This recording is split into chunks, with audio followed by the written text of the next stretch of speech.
Shalom semuanya. Pelajaran hari ini berjudul Mengapa Kita Perlu Mempelajari Silsilah. Ya. Nah, bahannya saya ambil dari buku Silsilah di Kitab Kejadian, itu buku pertama Sejarah Penebusan, karangan dari Pendeta Abraham Pak. Nah, malam ini saya akan membahas 2 poin, yaitu pertama mengenai latar belakang dari Kitab Ulangan, dan yang kedua akan membahas mengenai tujuan mempelajari silsilah. Kita baca ayat pembukaannya, tolong Bu, tidak? Ingatlah kepada zaman dahulu kala. Perhatikanlah tahun-tahun keturunan yang lalu. Tanyakanlah kepada ayahmu, maka ia memberitahukannya kepadamu. Kepada para tua-tuamu, maka mereka mengatakannya kepadamu. Ya. Nah, Ulangan 32 itu ditulis oleh Nabi Musa, ya. Berisi 3 khotbah perpisahan Musa. Nah, kenapa dibilangnya khotbah perpisahan? Karena setelah berkhotbah, Musa naik ke Gunung Pisga dan dia mati, dan kemudian Yosua yang menggantikan Musa memimpin bangsa Israel masuk ke Kanaan. Ya. Nah, khotbah Musa ini disampaikannya di dataran Moab. Itu di tahun ke-40 di akhir perjalanan padang gurun mereka. Nah, siapa yang mendengarkan khotbah Musa ini? Yang mendengarkan adalah generasi kedua bangsa Israel. Kenapa disebut generasi kedua? Karena generasi pertamanya yang orang-orang Israel, orang-orang Mesir, orang Israel itu keluar dari Mesir, itu mereka sudah mati di padang gurun. Dan sekarang generasi kedua adalah anak-anak yang lahir di padang gurun. Nah, sebelum saya memulai untuk membahas apa maksud dari perintah di Ulangan 32 ayat 7, maka saya akan membahas sedikit latar belakang bagaimana bangsa Israel itu bisa ada di padang gurun. Dan bagaimana generasi pertama itu bisa mati di padang gurun, ya. Nah, bangsa Israel itu adalah bangsa yang berasal dari keturunan Abraham, ya. Jadi Abraham punya anak Ishak, Ishak punya anak Yakub, ya, dan Yakub punya 12 anak yang kemudian menjadi suku Israel. Nah, Yakub sendiri di kemudian hari namanya diganti oleh Tuhan menjadi Israel, yang artinya pemenang. Maka itu dibilangnya bangsa Israel, bukan bangsa yang tinggal di Kanaan.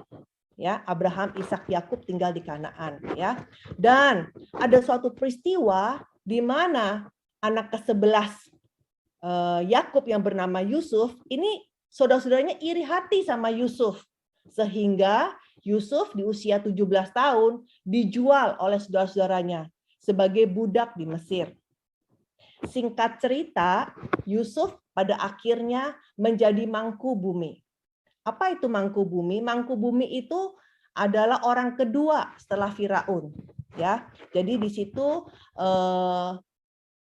Yusuf itu mengelola semua gandum, ya. Jadi dia sebagai tangan kanannya Firaun, ya. Nah, kemudian ada suatu peristiwa yang di mana ada masa kelaparan yang hebat di seluruh dunia, ya. Tetapi di Mesir tidak ada, karena di Mesir ada gandum. Sehingga bangsa-bangsa lain itu beli gandum di Mesir. Termasuk ya ini keluarganya Yakub ini. Nah, jadi saudara-saudara Yusuf dia pergi ke Mesir, beli gandum, ketemu Yusuf, dan kemudian Yusuf mengenal, kemudian mengampuni mereka, dan pada akhirnya Yusuf mengajak keluarganya untuk pindah ke Mesir. Ya, singkat cerita, ya. Jadi 70 keluarga Yakub ini semuanya pindah ke Mesir. Nah, di Mesir mereka tinggal di suatu tempat yang bernama Goshen. Ya, Goshen itu di ujung perbatasan Mesir. Jadi walaupun Mesir itu banyak kota, bukan berarti bangsa Israel itu pindah dan hidupnya bercampur dengan bangsa Mesir, tidak. Jadi mereka tinggal hanya di satu tempat, yaitu bernama Goshen. Ya. Nah, kemudian 70 orang ini beranak cucu, ya, sampai akhirnya menjadi banyak. ya. Dan Firaun yang baru itu tidak kenal sama jasanya Yusuf. Dan Firaun yang baru itu rasis, sehingga Firaun memperbudak bangsa Israel. Ya, jadi bangsa Israel diperbudak selama 400 tahun. Nah, kemudian singkat cerita, ya, lewat bimbingan Musa, ya, bangsa Israel itu bisa eksodus dari Mesir, ya, menuju ke Kanaan melewati padang gurun. Nah, jadi seperti itu. Kenapa bangsa Israel ada di padang gurun? Ya. Nah, sekarang di mana itu dataran Moab? Dataran Moab itu adanya di ujung padang gurun sebelum mereka menyeberang Sungai Yordan. Ya. Nah, tadi cuma masalahnya tadi yang saya bilang, apa yang terjadi dengan generasi pertama yang eksodus dari Mesir? Ya, mereka semua mati di padang gurun. Kenapa bisa mati? Apakah karena Tuhan kurang besar kuasanya sehingga mereka tidak gagal, mereka masuk Kanaan dan hanya anak-anak mereka yang masuk Kanaan? Inilah yang menjadi pelajaran buat kita pada hari ini. Coba kita baca ayatnya 1 Korintus 10 ayat 11. Semua ini telah menimpa mereka sebagai contoh dan dituliskan untuk menjadi peringatan bagi kita yang hidup pada waktu di mana zaman akhir telah tiba. Ya, nah perjalanan umat Israel dari Mesir sampai ke Kanaan itu adalah gambaran dari perjalanan iman kita hari ini. Ya, Mesir itu menyimbolkan keadaan kita sebelum percaya sama Tuhan. Ya, hidup di dalam perhambaan dosa, diperbudak oleh dosa, oleh hawa nafsu kedagingan. Ya, kemudian kita percaya kepada Yesus, kita menerima pembaptisan, dan kemudian kita mulai belajar hidup di gereja. Ya, nah padang gurun sendiri itu menyimbolkan gereja. Kita baca ayatnya Kisah Para Rasul pasal 7 ayat 38. Musa inilah yang menjadi pengantara dalam sidang jemaah di padang gurun di antara malaikat yang berfirman kepadanya di Gunung Sinai dan nenek moyang kita. Dan dialah yang menerima firman-firman yang hidup untuk menyampaikannya kepada kamu. Ya, sidang jemaah itu congregation ya. Jadi gereja ya. Dan di padang gurun bangsa Israel itu menerima firman Tuhan melalui Musa. Hari ini kita di gereja, kita menerima firman kan dari pendeta, dari pastor ya, seperti itu. Jadi di gereja ya, kita menerima firman, menerima perlindungan dari Tuhan ya, sampai akhirnya kita ujungnya masuk ke sorga. Nah, kita baca Ulangan 8 ayat 2. Ingatlah kepada seluruh perjalanan yang kau lakukan atas kehendak Tuhan Allahmu di padang gurun selama 40 tahun ini dengan maksud merendahkan hatimu dan mencobai engkau untuk mengetahui apa yang ada dalam hatimu, yakni apakah engkau berpegang pada perintahnya atau tidak. Baca Mika 6 ayat 8. Mika 6 ayat 8, hai manusia, telah diberitahukan kepadamu apa yang baik, dan apakah yang dituntut Tuhan daripadamu, selain berlaku adil, mencintai kesetiaan dan hidup dengan rendah hati di hadapan Allahmu? Ya, kita hidup bergereja ini harus ada buahnya dalam kehidupan kita, yaitu supaya kita bisa rendah hati dan kita bisa berpegang pada perintah Tuhan. Ya, nah sebenarnya di kata rendah hati ini ya, 3 minggu yang lalu saya belajar lewat mendengarkan khotbah dari pendeta Jabez Park di gereja kami ya, yang menjelaskan mengenai rendah hati ini dalam bahasa aslinya ya. Dan waktu saya mendengarnya saya menerima banyak kasih karunia ya. Ternyata rendah hati ini bukan seperti rendah hati yang orang dunia pikir. Jadi misalkan direktur direktur itu rendah hati ya, dia makan di warung bersama karyawan-karyawannya gitu. Oh, orang itu kaya raya rendah hati ya, tapi dia pakai bajunya sederhana, nggak pakai baju branded.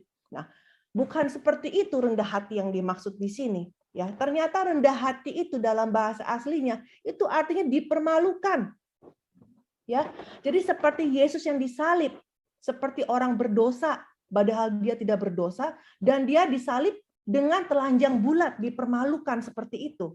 Memang kalau kita lihat salib Yesus yang di gereja Katolik itu kan ada kainnya yang menutup auratnya, tapi aslinya itu telanjang bulat Yesus itu. Ya, dan juga rendah hati itu adalah seperti perumpamaan yang dimana perumpamaan tentang anak yang berfoya-foya menghabiskan uang bapaknya. Jadi minta uang bapaknya, kemudian dia pergi, ya, kemudian dia berfoya-foya sampai akhirnya dia habis uangnya dan dia kelaparan. Ya, dia kelaparan sampai dia akhirnya ada makanan babi, dia pun makan makanan babi itu. Tapi akhirnya dia nggak kuat dan akhirnya dia memutuskan untuk kembali ke rumah bapaknya. Pada waktu dia kembali ke rumah bapaknya, dia pasti sangat malu sekali kan? Ya, saking malu ya, karena dia sudah menghabiskan uang bapaknya. Tapi dia akhirnya kembali dan sampai-sampai dia bilang sama bapaknya, "Jadikan saja aku ini hambamu." Karena setidaknya menjadi hamba bapaknya bisa dapat makan. Ya. Dan juga rendah hati yang dimaksud itu adalah seperti rendah hati dari doa pemungut cukai yang sampai-sampai tidak berani mengangkat kepalanya untuk berdoa karena merasa terlalu banyak dosa. Jadi seperti itu, rendah hati itu adalah kita malu, ya. Malu karena dosa kita begitu banyak kepada Tuhan, tapi Tuhan begitu sayang sama kita, mengampuni kita, menjadikan kita sebagai anaknya, ya. Jadi kalau sudah malu kembali kepada Tuhan, kita nggak bisa mengeluh lagi. Karena kita sudah sangat bersyukur sekali diselamatkan oleh Tuhan. Ya. Nah, sekarang Israel ini, generasi pertama ini, apakah bisa rendah hati yang seperti dimaksudkan itu? Ya, tapi sebelumnya kita lihat dulu di Ulangan 29 ayat 5. Di padang gurun ini apakah mereka kekurangan? Coba tolong dibaca. Ulangan 29 ayat 5. 40 tahun lamanya aku memimpin kamu berjalan melalui padang gurun. Pakaianmu tidak menjadi rusak di tubuhmu, dan kasutmu tidak menjadi rusak di kakimu. Iya, masalah pakaian, kasut itu tidak ada masalah ternyata di padang gurun. Masalah makan, minum juga tidak masalah. Ada hujan mana yang turun, ya, dan juga gunung batu, ya, itu keluar air sungai yang mana 2 juta orang dan ternak semua minum dengan sepuas-puasnya, ya, dan juga karena cuaca di padang gurun itu ekstrim, maka kalau siang itu sangat panas dan malam dingin, maka Tuhan memberikan tiang awan dan tiang api.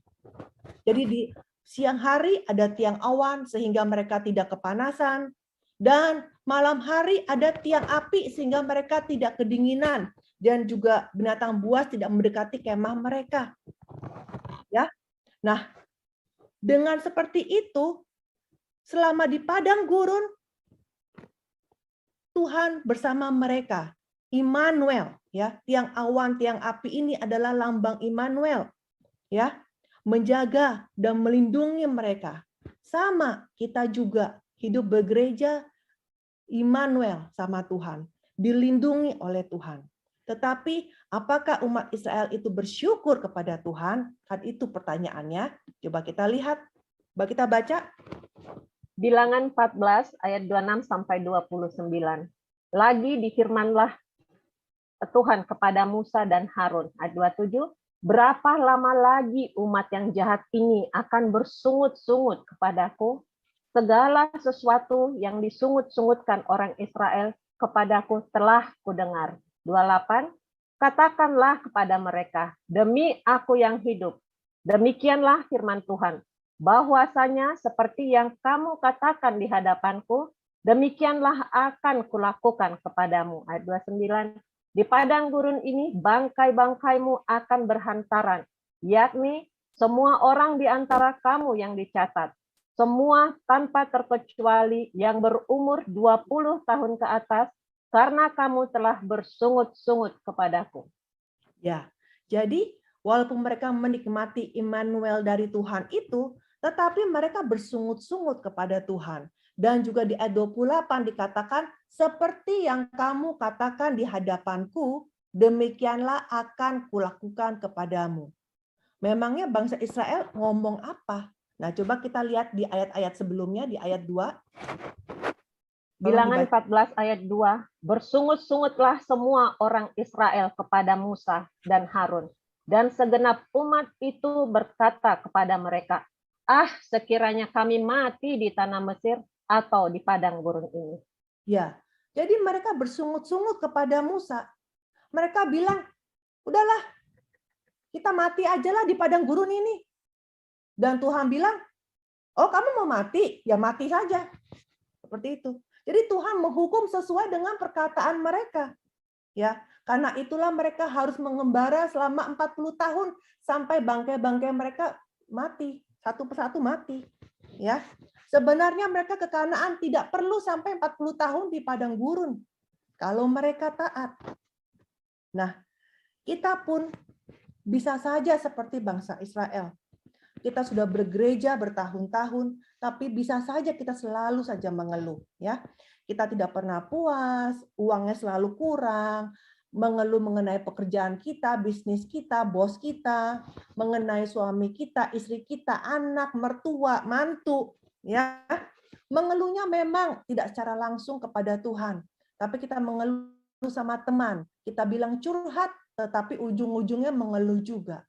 Dan sekarang gaya baru mengeluh, nggak usah pakai mulut, pakai WA, mengeluh pakai jari juga kita mengeluh seperti itu. Nah, jujur saja, waktu saya menyampaikan siapin ini, saya sendiri juga bertobat karena saya juga pernah mengeluh. Jadi ini teguran buat saya pribadi, ya.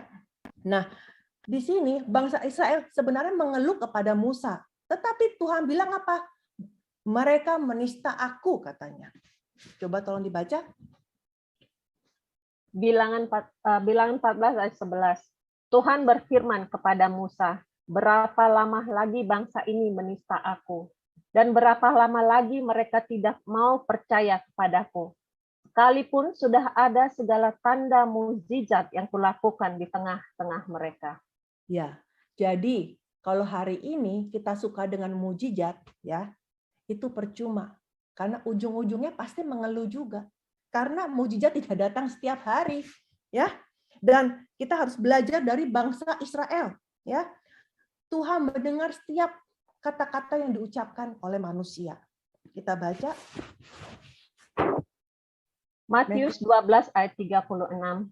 Tetapi aku berkata kepadamu, setiap kata sia-sia yang diucapkan orang harus dipertanggungjawabkannya pada hari penghakiman.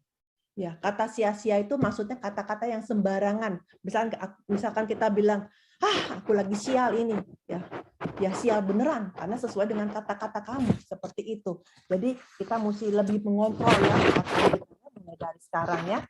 Nah, karena itulah di akhir pengembaraan mereka di padang gurun ini, Musa kembali menyampaikan hukum kepada generasi yang kedua. Nah, kalau kita lihat gambar kartunnya, ini gambar kartunnya di sekolah minggu kami ya. Itu di usia 80, Musa menyampaikan hukum Taurat kepada generasi pertama. Dan kemudian setelah itu Musa sekarang udah berusia 120 tahun. Udah kakek-kakek. Dan si kakek Musa ini menyampaikan lagi hukum yang sama kepada generasi yang kedua.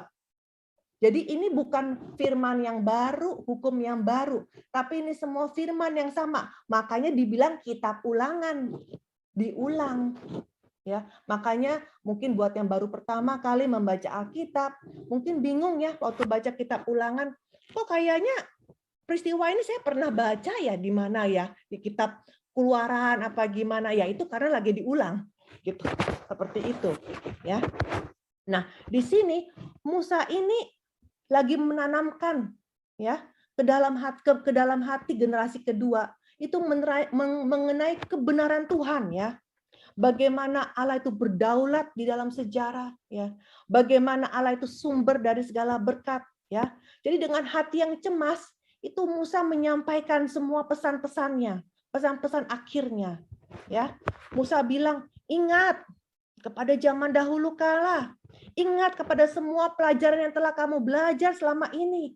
Kalian sudah pernah belajar mengenai peristiwa Adam, peristiwa Nuh, ya, peristiwa Menara Babel, peristiwa mengenai perbudakan di Mesir, ataupun juga kehidupan di padang gurun. Jadi mereka disuruh ingat semua firman-firman yang selama ini mereka sudah belajar. Ya, karena Musa ini ingin supaya mereka ini generasi kedua ini bisa meneruskan iman, ya, dan bisa menerima tanah janji, tanah pusaka dengan seutuhnya. Nah, karena itu ketiga perintah ini pun juga harus dijaga oleh umat Kristiani pada hari ini, supaya kita pun bisa menerima tanah pusaka, yaitu kerajaan sorga. Nah, sekarang Musa itu menyampaikan firman di dataran Moab. Nah, Moab sendiri itu artinya adalah anak-anak bapak dari bapakku. Ya, jadi ini menunjukkan bahwa firman yang disampaikan oleh Musa bukan berasal dari pikiran manusia, tetapi dari atas, dari Bapa. Maka kita juga haruslah menerima firman Bapa yang datangnya dari atas.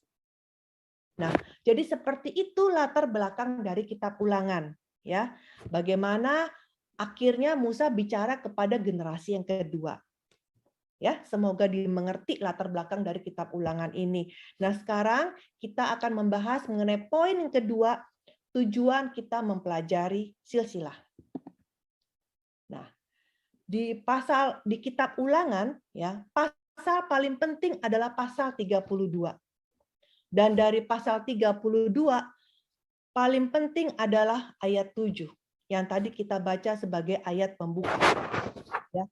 Nah, karena seluruh peristiwa ini adalah gambaran jemaat kudus di akhir zaman, maka Ulangan 32 ayat 7 juga diperintahkan untuk kita. Nah, Ulangan 32 ayat 7 itu menginstruksikan apa kepada kita? Kita disuruh memperhatikan tahun-tahun keturunan yang lalu. Tahun-tahun keturunan yang lalu itu ada di mana? Itu dicatatnya di dalam silsilah. Jadi, maksud dari Ulangan 32 ayat 7 adalah bahwa kita disuruh memperhatikan silsilah. Kita disuruh belajar silsilah. Kita baca Yohanes 1 ayat 1. Yohanes 1 ayat 1. Pada mulanya Allah berfirman. Firman itu bersama-sama dengan Allah dan firman itu adalah Allah. Jadi karena firman itu adalah Allah, maka silsilah yang adalah bagian dari firman di Alkitab itu pun juga menceritakan mengenai rahasia Allah, mengandung rahasia Allah, kehendak Allah, dan juga isi hati Allah. Jadi ketika kita mempelajari nama-nama dan tahun-tahun, kita akan mengerti penyelenggaraan Allah di dalam sejarah penebusan.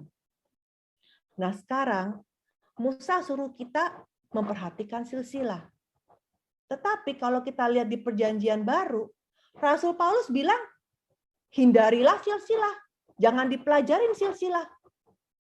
Wah, kelihatannya ini kayak kontradiksi.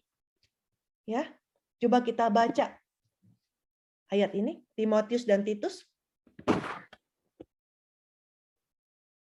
1 ayat 3-4. Aku telah mendesak engkau supaya engkau tinggal di Efesus dan menasihatkan orang-orang tertentu, agar mereka jangan mengajarkan ajaran lain ataupun sibuk dengan dongeng dan silsilah yang tiada putus-putusnya, yang hanya menghasilkan persoalan belaka, dan bukan tertib hidup keselamatan yang diberikan Allah dalam iman. Titus 3:9. Tetapi hindarilah persoalan yang dicari-cari dan yang bodoh, persoalan silsilah, percekcokan dan pertengkaran mengenai hukum Taurat.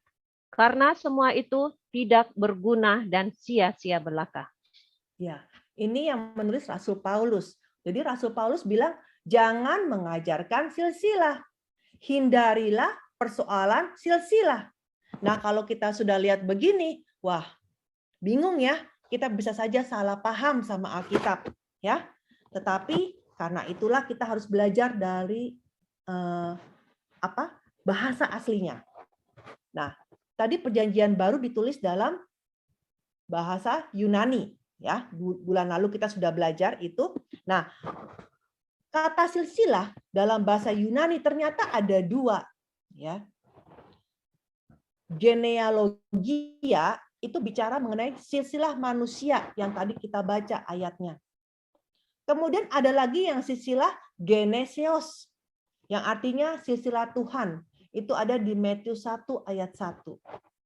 Nah, kalau kita sudah melihat dari bahasa aslinya, ternyata yang dimaksud oleh Rasul Paulus itu, maksudnya adalah bahwa kita itu jangan memperhatikan genealogia, ya, yaitu silsilah manusia, ya.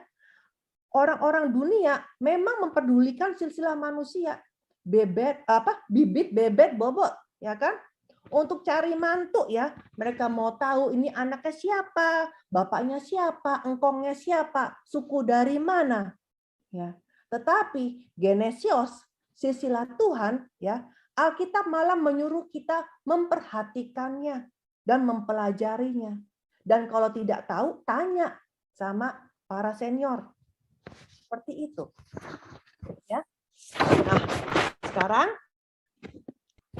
silsilah sendiri itu paling banyak dicatat di Kitab Kejadian. Karena itulah Kitab Kejadian sering disebut juga sebagai Kitab Silsilah. Nah, Kitab Kejadian ini luar biasa sekali, berisi 50 pasal, tetapi kalau dihitung sejarahnya itu ada 2.300 tahun sejarah. Ya, coba kita lihat ya tabel ini ya. Dari Kitab Kejadian itu bisa dibagi menjadi dua bagian. Bagian pertama itu pasal 1 sampai dengan pasal 11 dan bagian kedua pasal 12 sampai dengan pasal 50. Kalau kita lihat pembagian ini semua berdasarkan berdasarkan patokannya dengan Abraham ya. Jadi bagian pertama itu bicara dari Adam sampai Abraham, ya, dari penciptaan langit dan bumi, ya, mengenai Adam, Habel, Kain dan Habel, ya, kemudian air bah, kemudian pembangunan menara Babel, ya. Di sini kita bisa melihat bagaimana Allah terus-menerus melakukan pekerjaannya untuk menyelamatkan umat manusia. Meskipun manusia terus saja memberontak sampai klimaksnya pada pembangunan menara Babel. Nah, jadi di kejadian pasal 11 itu diakhiri dengan proses pemisahan Abraham dari tempat yang berdosa, dari Ur Kasdim menuju Kanaan.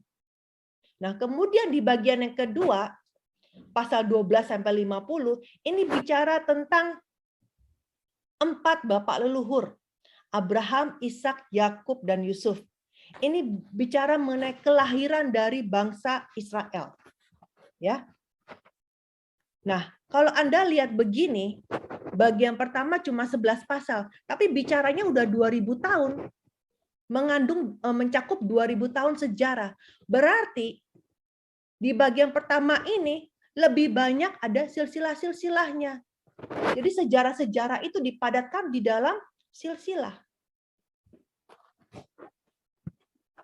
Silsilah kan tadi di dalam bahasa Yunani genesios. Tapi kalau dalam bahasa Ibrani, kan Perjanjian Lama dicatat dalam bahasa Ibrani, ya kan? Itu artinya toledot. Jadi silsilah bahasa Ibraninya toledot. Ya. Nah, yang artinya riwayat keturunan, daftar keturunan. Nah, di Kitab Kejadian itu ada 10 toledot. Tetapi dari antara 10 toledot, ternyata ada satu ayat yang ditambahin kata lain, yaitu kata seper, yaitu di Kejadian 5 ayat 1. Dikatakan inilah daftar keturunan Adam. Tapi ditulisnya aslinya adalah seper toledot. Ya. Kalau dalam bahasa Inggris jelas ya, langsung the book of genealogy. Bukannya this is the genealogy of Adam. Enggak, tapi ada tambahan buku ya, the book ya. Nah, sefer itu artinya buku. Ya. Jadi sefer Toledot itu artinya buku silsilah. Tapi saudara-saudara, kalau kita baca Kejadian pasal 5, itu cuma ada 32 ayat. Cuma ada selembar kertas. Kenapa sampai dibilangnya buku silsilah? Coba kalau kita pergi ke toko buku, terus kita mau beli buku, tapi hanya 1 lembar dan harganya 200.000, mungkin kita keberatan untuk beli. Nah, tapi kenapa hanya di Kejadian 5 ini saja yang ditambahkan kata buku? Ini menunjukkan bahwa silsilah di dalam Kejadian 5 itu mengandung bukan hanya sekedar nama atau tahun-tahun kapan mereka lahir atau kapan mereka mati, tapi mengandung isi yang cukup banyak untuk dianggap sebagai sebuah buku. Nah, silsilah Kejadian 5 itu adalah silsilah Adam. Ya, dari Adam sampai Nuh itu ada 1656 tahun sejarah. Karena itulah dipadatkan di dalam silsilah. Nah, sekarang selain di Kejadian pasal 5, buku silsilah itu ada di mana lagi? Itu ada di Perjanjian Baru, yaitu di Matius 1 ayat 1. Dikatakan inilah silsilah Yesus Kristus. Tapi aslinya dalam bahasa Yunaninya Biblos Genesios. Juga dibilangnya inilah buku silsilah Yesus Kristus. Tapi Matius 1 pun hanya ada 17 ayat. Hanya ada 17 ayat. Berarti ini juga menunjukkan silsilah tersebut mengandung isi yang cukup banyak untuk dianggap sebagai sebuah buku. Tolong dibaca, Bu. Yohanes 21 ayat 25. Masih banyak hal-hal lain lagi yang diperbuat oleh Yesus. Tetapi jikalau semuanya itu harus dituliskan satu persatu, maka agaknya dunia ini tidak dapat memuat semua kitab yang harus ditulis itu. Ya, jadi Alkitab hanya mencatat yang penting-penting saja. Maka dipadatkan di dalam silsilah. Yang dipadatkan di dalam silsilah juga hanya yang penting-penting saja, yaitu nama saja dan tahun. Ya. Nah, kesimpulan. Nah, sejarah penebusan Allah itu dipadatkan ke dalam silsilah. Karena sejarah penebusan berbicara tentang Yesus Kristus, maka nama bapak-bapak leluhur yang dicatat di dalam silsilah iman juga menggambarkan penampilan Yesus Kristus yang akan datang sebagai keturunan Abraham. Jadi semakin kita belajar tiap-tiap generasi nanti, penyelenggaraan Allah yang menjurus kepada Yesus Kristus akan semakin jelas dan semakin jelas. Ya. Kemudian dari antara silsilah-silsilah, ternyata kata buku silsilah cuma ada di dua tempat di Alkitab, yaitu di Kejadian 5 dan di Matius 1, yaitu silsilah Adam dan juga silsilah Yesus. Ya. Nah, inilah penemuan yang pertama kali di dalam sejarah dunia teologi. Ya, penulis buku sejarah penebusan, Pendeta Abraham Pak, itu yang pertama kali menemukan bahwa ternyata di dalam silsilah Adam dan silsilah Yesus itu ada tambahan kata buku, yaitu menjadi buku silsilah, yang mana di dalamnya mengandung penyelenggaran rahasia penyelenggaran Allah yang luar biasa. Ya. Nah, jadi sebaiknya saudara bisa baca, kalau saudara bisa baca buku itu, maka akan sangat bagus ya. Karena buku ini mengupas mengenai tokoh-tokoh iman ya dari Adam sampai Abraham. Totalnya ada 20 generasi. Nah, kenapa kita mau belajar 20 generasi ini? Karena di dalam 20 generasi ini ada 3 nenek moyang. Ya, Adam, nenek moyang pertama umat manusia. Nuh, nenek moyang kedua umat manusia setelah air bah. Dan juga Abraham itu sebagai nenek moyang iman. Saudara-saudara, Silsilah itu ibaratnya itu folder zip. Anda tahu kalau kita mau kirim dokumen lewat email, kalau terlalu berat, maka kita pakai folder zip, itu yang ada gambar resletingnya. Nah, jadi ketika kita unzip, ya, kita buka resletingnya, maka terbukalah dokumen-dokumennya, ya. Nah, seperti itu silsilah, seperti kayak folder zip. Silsilah itu berisi daftar nama, tapi ketika arti rohaninya dibuka, itu menjadi kitab kecil yang terbuka, yang diwahyu. Tolong dibaca ayatnya. Mazmur 107 ayat 9. Sebab dipuaskannya jiwa yang dahaga dan jiwa yang lapar dikenyangkannya dengan kebaikan. Ya, saudara-saudara, untuk kita bisa mengerti firman, kita harus merindukan firman sehingga supaya kita bisa menerima berkat. Ya, Tuhan hanya menyingkapkan firman hanya kepada orang yang benar-benar ingin tahu. Ya, dulu di awal-awal saya pertama kali belajar Alkitab, jujur aja, kalau baca Alkitab saya sangat ngantuk, ya, ngantuk banget deh, gitu ya kan. Nah, waktu itu di awal-awal saya punya guru Injil saya itu datang seminggu 2 kali ya ke rumah saya jauh-jauh ya. Dan saya tentu bilang, aduh ini kok boring banget ya, ngantuk banget gitu saya bilang sama guru Injil saya. Dan terus guru Injil saya kasih saya ayat ini. Dia kasih saya Yesaya 29:10 ayat 11. Tolong dibaca, Bu. Yesaya 29:10 sampai 11. Sebab Tuhan telah membuat kamu tidur nyenyak, for the Lord has brought out of your the spirit of deep sleep. Matamu, yakni para nabi, telah dipejamkannya, dan mukamu, yaitu para pelihat, telah ditudunginya. Maka bagimu penglihatan dari semuanya itu seperti isi sebuah kitab yang termaterai. Apabila itu diberikan kepada orang yang tahu membaca dengan mengatakan, baiklah baca ini, maka ia akan menjawab, aku tidak dapat, sebab kitab itu termaterai. Ya, jadi kalau kita baca Alkitab tuh sebenarnya kayak terpaksa gitu ya, tidak ada ketertarikan, baca dengan tanpa doa terlebih dahulu, maka bukan Roh Kudus yang turun, tapi the spirit of deep sleep, ya, roh yang membuat tidur nyenyak yang turun sehingga kita menjadi mengantuk, ya. Dan karena kita mengantuk, maka ketika kita disuruh baca Alkitab, walaupun kita baca, kita nggak ngerti maksudnya apa.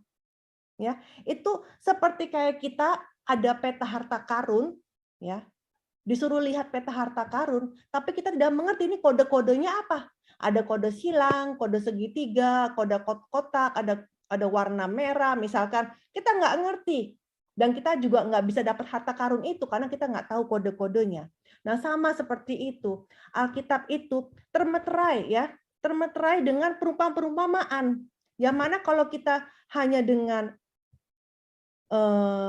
tanpa bimbingan Roh Kudus, ya, maka kita sulit untuk mengerti firman itu, ya. Jadi kita tidak bisa mengetahui dan menerima harta karun dari Alkitab itu. Nah, apa itu harta karun di Alkitab? Di Kolose 2 dikatakan untuk bisa mengenal rahasia Allah, yaitu Kristus.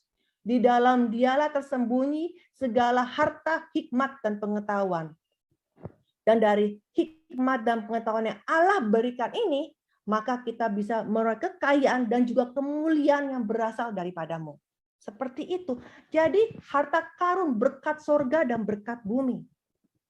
Nah, saudara-saudara, di kitab Nehemia kan selama ini di gereja kami kalau kebaktian kedua sudah mengupas mengenai buku ke-11. Ini kan kita lagi bahas buku ke-1 ya, tapi di gereja lagi bahas buku ke-11 ya, buku ke-11 volume 2. Itu bicara mengenai kitab Nehemia ya.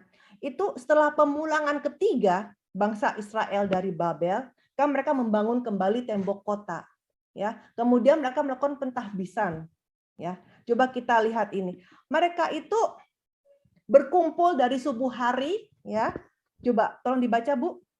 Nehemia 8 ayat 2. Maka serentak berkumpullah seluruh rakyat di halaman di depan pintu gerbang air.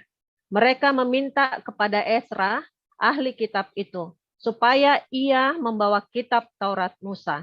yakni kitab hukum yang diberikan Tuhan kepada Israel. Ya, jadi umat Israel berkumpul ya dari subuh-subuh, kemudian mereka bilang sama Ezra untuk minta dibawakan kitab Taurat. Ya, tentunya bukan hanya disuruh bawa saja kan. Nah, di ayat 8 ayat 4. Ia membacakan beberapa bagian daripada kitab itu di halaman di depan pintu gerbang air dari pagi sampai tengah hari di hadapan laki-laki dan perempuan dan semua orang yang dapat mengerti. Dengan penuh perhatian, seluruh umat mendengarkan pembacaan kitab Taurat itu. Jadi dibacakan kitabnya, misalkan seperti zaman sekarang dibacakan ayatnya, ya. Tetapi dari pagi sampai tengah hari itu midday. Kalau kita baca Nehemia 9 itu dibilang seperempat hari, berarti 3 jam, ya. Tapi selama 3 jam itu seluruh umat memperhatikan dengan penuh perhatian. Dan terus baca Bu. Nehemia 8 ayat 9. Bagian-bagian daripada kitab itu, yakni Taurat Allah, dibacakan dengan jelas, dengan diberi keterangan-keterangan sehingga pembacaan dimengerti. Ya, jadi ini seperti ayatnya dibaca terus dikupas seperti gitu. Dijelaskan lagi maksud dari ayat ini. Terus ayat 10. Nehemia 8 ayat 10. Hari ini adalah kudus bagi Tuhan Allahmu. Jangan kamu berduka cita dan menangis, karena semua orang itu menangis ketika mereka mendengar kalimat-kalimat Taurat itu. Ya, jadi karena umat Israel itu begitu merindukan firman Tuhan, sampai bersedia berkumpul dari subuh-subuh hari, dikasih khotbah berjam-jam, tapi tetap memperhatikan dengan baik, ya. Maka Tuhan memberikan kasih karunia sehingga mereka bisa menyadari firman. Sehingga ada keharuan di dalam hati mereka, sehingga mereka bisa menjadi bertobat dan bisa bersyukur. Makanya air mata mereka mengalir sambil mendengarkan firman. Ya, dan Nehemia bilang tidak usah menangis. Karena hari ini bukan hari duka cita, tapi ini hari sukacita. Ya. Coba kita baca ayat 13.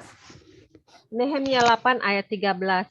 Maka pergilah semua orang itu untuk makan dan minum, untuk membagi-bagi makanan dan berpesta ria, karena mereka mengerti segala firman yang diberitahukan kepada mereka. Iya, jadi air mata yang tadinya mereka mendengarkan, terus kemudian menjadi mengalir air matanya karena ada air mata pertobatan, ya, air mata penyesalan, kemudian menjadi air mata sukacita karena akhirnya mereka mengerti segala firman yang diberitahukan kepada mereka. Jadi karena itu kita harus mulai belajar untuk mulai memperhatikan firman dengan baik-baik, ya, supaya kita pun pada akhirnya bisa mengerti dan menerima sukacita yang besar. Dan kita mengerti tujuan hidup kita di bumi ini mau ngapain, ya. Memang kita hidup di bumi dari kecil, kita sekolah harus rajin dengan giat. Setelah selesai dari sekolah kita mesti kerja, itu pun katanya mesti giat, ya kan. Tetapi giat-giat itu dari kecil sampai besar, ternyata itu katanya pekerjaannya cuma nomor 2, bukan pekerjaan utama kita. Apa itu pekerjaan utama kita? Tolong dibaca Yohanes 6 ayat 29. Yohanes 6 ayat 29. Jawab Yesus kepada mereka, inilah pekerjaan yang dikehendaki Allah, yaitu hendaklah kamu percaya kepada Dia yang telah diutus Allah. Jadi kita lahir di bumi, kita tinggal di bumi. Pekerjaan utama kita nomor 1 harus percaya dulu. Terus nomor 2 baru pekerjaan kita yang lain yang di bumi ini.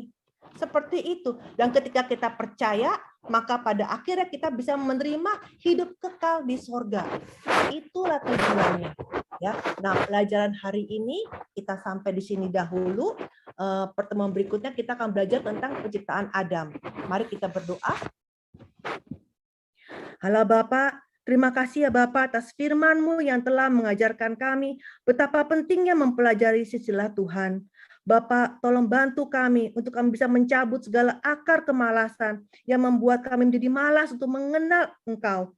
Dan Bapak, kiranya Kau berikan kami hati yang merindu untuk mengenal firman-Mu, untuk bisa mengerti firman, sehingga ada pertobatan yang sejati, ada sukacita sejati di dalam hidup kami. Bapak, kami juga mohon bimbingan-Mu agar kami bisa mengontrol setiap kata-kata yang keluar dari mulut kami. Biarlah hanya kata-kata baik saja yang keluar dari mulut kami ini, Bapak. Bapak, kami juga hendak berdoa jika di dalam keluarga kami, di tempat kerja kami, ada masalah ya Bapak, ada kesulitan. Bapak, tolong kiranya Bapak kau pulihkanlah Bapak, kau terangilah jalan ya Bapak. Kau bukakanlah jalan menjadi jalan yang kering seperti Laut Merah ini ya Bapak. Bapak, kami naikkan doa syukur ini Bapak kepadamu saja Bapak. Terima kasih ya Bapak dalam nama Tuhan Yesus. Amin.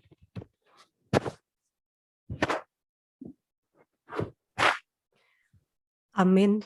Ibu Alida, terima kasih untuk firman Tuhan yang disampaikan, sungguh sangat-sangat memberkati, karena firman Tuhan itu adalah pelita bagi jalan kami. Terima kasih sekali lagi, dan kiranya kami bisa terus merindukan dan tetap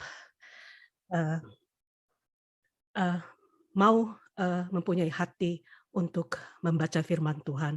Walaupun tadi Ibu Alida bilang mata dan pendengaran beda. Artinya ketika kita merindukan sesuatu, pasti kita menggapai atau mau berusaha untuk mendapatkan sesuatu yang kita rindukan. Puji Tuhan, kiranya hari ini kita terus merindukan firman Tuhan dan kita bawa ke hari-hari berikutnya. Terima kasih. Selanjutnya, ada tanya jawab. Tanya jawab, saya mau menyapa ibu-ibu yang ada di Jerman. Saya sangat bersukacita sekali ibu-ibu bisa belajar firman Tuhan. Walaupun saya nggak mengajarnya, tetapi ada saudara saya, Ibu Alida, yang telah diberikan kasih karunia kepada Tuhan untuk mengajarkan ibu-ibu semua ya. Dan saya sebelum berangkat ke gereja ini, makanya saya mau ambil kesempatan dulu untuk berbicara. Tadi Ibu Alida sudah mengajarkan kepada kita poin yang paling penting, surat terakhir dari Musa. Dia adalah memberikan warisan sebelum dia meninggalkan dunia ini.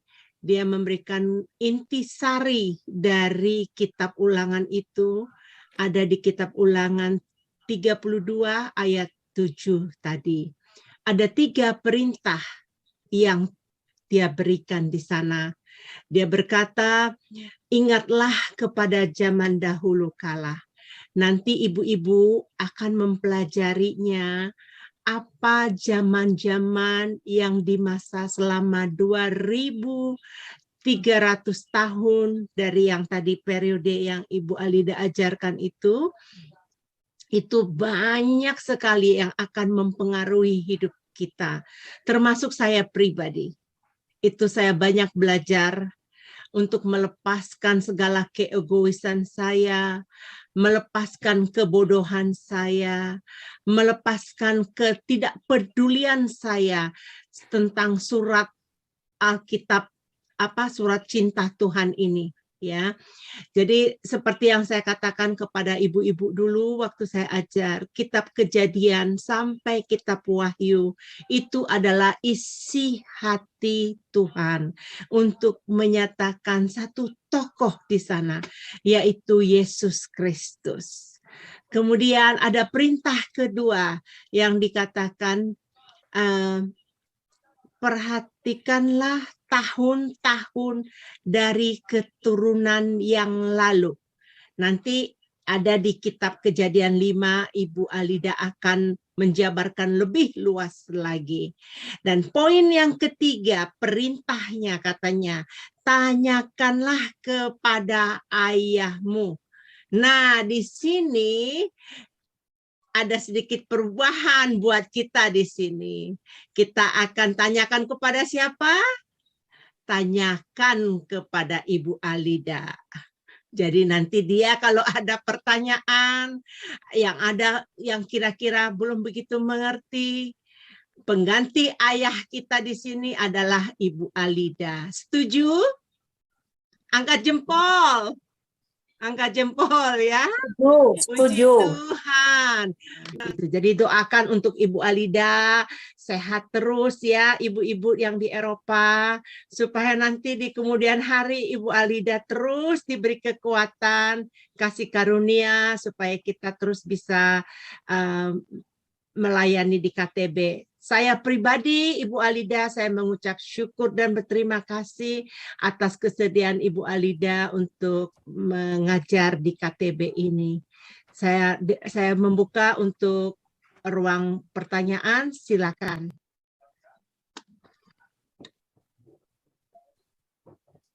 By the way, tadi kecepatan nggak ya saya menyampaikannya? Kalau ternyata dicatat itu, kalau memang pas lagi kecepatan, tolong angkat tangan aja. Jadi saya bisa ulang lagi next time. Cukup lah, cukup nggak kecepatan, cukup baik.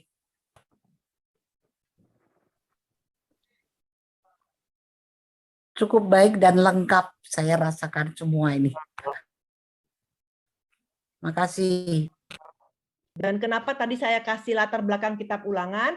Saya kan tidak tahu apakah yang mendengar di sini itu ada yang baru atau yang mungkin ada yang sudah puluhan tahun, ada. Jadi saya pikir ya nggak apa-apa, saya anggap sama rata aja gitu. Saya anggap semuanya sama. Jadi kadang-kadang memang bingung. Waktu saya dulu pertama kali baca Alkitab bingung, kitab Ulangan kok diulang ini ceritanya sama atau lain gitu. Nah, ternyata saya baru juga belajar juga, wah ternyata ini khotbah Musa segini tebal sampai jadi satu kitab ini. Seperti itu. Bu Alida, kalau belum ada pertanyaan dari saudari-saudari, ya saya mau ada tanya. Pertanyaan ini cuman mau tahu karena saya waktu belajar firman Tuhan atau PA, waktu ketika saya menerima Tuhan Yesus, terus saya ada PA, di situ kita lebih difokuskan kepada perjanjian baru. Nah, setelah saya ada KTB ini, saya jadi melihat ulang dari perjanjian lama, dan saya sekarang jadi mulai belajar lagi ke perjanjian lama. Waktu itu saya mendengar guru rohani saya mengatakan bahwa perjanjian lama itu adalah bayang-bayang. Ketika Tuhan Yesus sudah datang dan seluruh apa menjadi rencana Allah, penggenapannya di dalam Yesus Kristus, dan kita lebih fokus, bukan berarti kita tidak tahu sama sekali dalam perjanjian lama, tapi lebih fokus ke perjanjian baru. Dan pertama ayat yang saya disuruh baca adalah kitab Yahya. Itu Yahya, Yohanes. Oh, Yohanes, oke. Ya, karena di situ diterangkan secara rinci. Pertanyaan saya adalah, Bu Alida, apa yang disebut waktu dulu itu, saya ringkas balik dengan kata-kata itu, bahwa itu perjanjian lama adalah bayang-bayang di masa perbudakan, dan banyak di dalam perjanjian lama yang kadang tertafsir salah, karena tentang Musa yang akhirnya tidak mendapat kunci kerajaan Allah ketika dia tidak taat kepada Allah, dan banyak juga sampai saat ini yang belum jadi saya mendapat pengertiannya bahwa itu adalah proses kepada Tuhan Yesus. Nah, apakah betul dan bagaimana dengan bayang-bayang itu?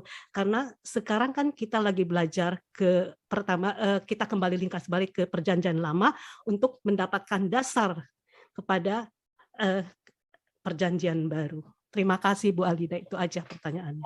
Karena begini, sekarang perjanjian lama itu mencerminkan mengenai Yesus Kristus, bicara mengenai Yesus Kristus. Nah, bagaimana bisa kita menemukan Yesus Kristus kalau tidak ada perjanjian lama? Bisa tiba-tiba kamu percaya aja sama Yesus Kristus gitu. Justru kita belajar dari perjanjian lama, tapi nyambung sampai ke perjanjian baru. Sehingga itu seperti tali itu, kayak kalung itu nyambung semua, satu cerita itu. Alfa dan Omega itu seperti itu, nyambung. Karena begini, untuk kita bilang namanya nubuat itu terjadi, nubuat itu kalau sudah terjadi baru itu namanya nubuat, ya kan? Bener nggak? Suatu wahyu itu kalau wahyunya sudah terjadi itu berarti ya benar, itu wahyu benar kan, seperti itu. Nah, karena kita perjanjian lama semua bicara mengenai Yesus Kristus, ya, bicara mengenai Yesus Kristus, tetapi Anda lihat bangsa Israel pegang perjanjian lama nggak, Bu? Malah bangsa Israel itu, orang Yahudi itu luar biasa loh, Bu. Semua ayat-ayat itu ditempel-tempel di tembok, mereka hafal. Kalau suruh baca kitab Yesaya, mereka hafal semua kitab Yesaya. Kita boro-boro hafal, kita nggak hafal, Bu. Tapi walaupun mereka hafal mati perjanjian lama, kenapa mereka bisa tidak kenal Yesus dan mereka salib Yesus? Berarti mereka hanya tahu luarnya tanpa mengerti maksudnya apa. Maka itu jangan kita mengenyampingkan, bukan masalah maksudnya mengenyampingkan perjanjian lama, kita hanya bilang Yesus saja, tapi kemudian tanpa mengerti Yesus ini siapa, bagaimana. Nanti kita yang menyelipkan Yesus lagi seperti orang Israel itu, yang percaya tanpa apa ya, yang percaya dengan buta. Seperti itu. Maka kita harus belajar semuanya satu paket, perjanjian lama dan perjanjian baru. Nggak bisa dipisah-pisahkan. Makanya kan angkanya semua 66 kitab. Satu buku Alkitab. Seperti itu, Bu. Semoga menjelaskan. Saya boleh nambahin, Bu Alida? Ya, buat saya, dulu juga saya pernah berkata bahwa saya tidak suka membaca perjanjian lama. Bukan berarti karena ada tokoh-tokoh yang di sana yang memalukan kita ya dengan tingkah laku mereka, pemberontakan mereka. Tetapi dari kejadian dari tokoh-tokoh ini kita bisa belajar apa yang harus kita contoh dari kehidupan mereka. Kesalahan Musa yang melawan kehendak Tuhan ya. Seperti yang kita ketahui, Tuhan hanya suruh dia berbicara, tetapi dia memukul batu itu. Nah, dari kesalahan itu kita belajar, kita introspeksi. Seperti dulu saya pernah berkata waktu pertama kali saya mengajarkan, buatlah diri kita di dalam Alkitab itu. Jadi kita juga, saya pernah dapat ini dari salah satu pakar guru, ya, saya nggak mau sebut namanya. Dia berkata kepada saya begini, Hen, kalau kamu nggak mau belajar perjanjian lama, kamu tidak akan tahu secara komplit bagaimana Tuhan membawa bangsa-bangsanya untuk dia menuntun supaya nanti ke sejarah penebusan itu bisa komplit kita tahu. Jadi dengan kesalahan-kesalahan yang mereka lakukan, itu sebagai contoh buat kita, jangan kita ikutin. Dan yang baik kita ikutin. Nanti Ibu Alida akan mengajarkan ke depannya dari keturunan Adam, ada keturunan yang jahat, jelek, yaitu dari Kain. Nanti dari sana pun kita bisa introspeksi diri kita. Jangan kita sampai seperti Adam. Jadi kita jangan malu untuk melihat contoh-contoh jelek yang mereka lakukan, tetapi kita lihat endingnya sampai zaman sekarang. Tuhan bekerja untuk menebus kita. Itu saja ya Bu ya, Mei. Ya. Kan Silakan. tadi kan di Yohanes 5:39 dikatakan kan bahwa semua kitab suci itu menyaksikan saya, menyaksikan Yesus kan. Jadi kalau tanpa perjanjian lama, pincang dong gimana kita bisa tahu mengenai Yesus itu. Makanya kita harus ada perjanjian lama untuk kita mengetahui semua mengenai Yesus.